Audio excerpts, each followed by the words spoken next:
Have you ever wondered what is a Pantone book? Well, I'm here with Garry Barnett, who heads up Barney's print management, and just, Garry, really keen to know, a lot of people don't actually know what a Pantone book is and what is it used for when it comes to printing. Okay, well, the perfect starting point would be, let's say Coca-Cola.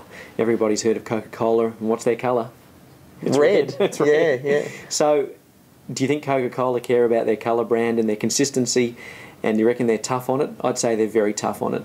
So, the way that we manage colour accuracy and the print trade manage colour accuracy is a book called a Pantone book. And Pantone is an organisation, it's a global standard. So if we went to Japan today, or to west coast of America, or to France, they're all using the same book. And every one of these colours has particular references here that mean something to us in the print trade. And it basically refers to the colour breakdown that's used when mixing the ink to produce the same sort of colour. Now, there's a coated book, and there's what we call an uncoated book, and that refers to the type of paper we print on. If we print on paper like, let's say, photocopy paper, it's an uncoated paper. So when you print on that, there's a tendency for the ink to sort of soak in, to absorb into the paper, and it makes the outcome is a slightly different colour to if we're printing on a coated paper, like a really nice glossy brochure type of paper. So it's like matte versus gloss. That's exactly right. Okay. So the ink sits more on the surface of a coated paper. So the colour looks different. So if we looked up the same, for the sake of the exercise, the same sort of red, and we went to sort of like a Pantone 192, that colour, that's the global reference for that particular colour. Let's say that was the Coca-Cola red, then we would also see the same colour in this book as well. It would be slightly different in terms of its look, because we know that when we print on this type of coated material, it's going to sit on the surface. Now, this particular chart has two columns. One is what's called the solid, or that's how the ink manufacturer mixes the ink.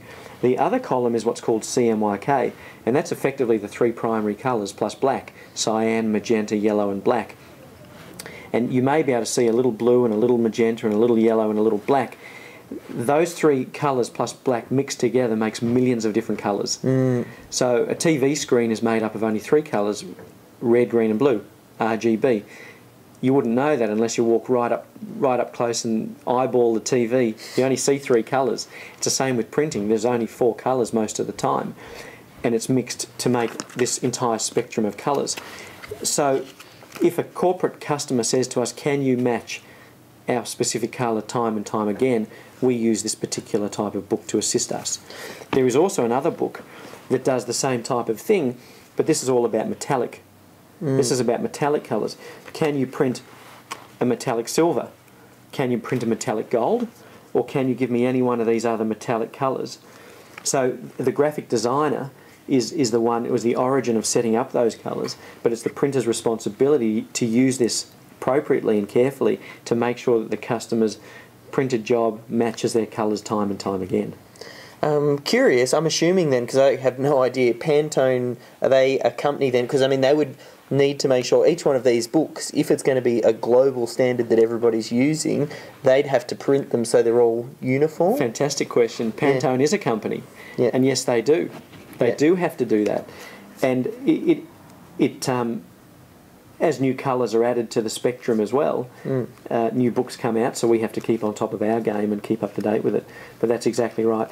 And when we print a job, we can take this, so when we're standing next to the printing press and the first few sheets have come off the press, we can hold the book next to the printed colour and confirm that we've hit the colour, and do that throughout the print run.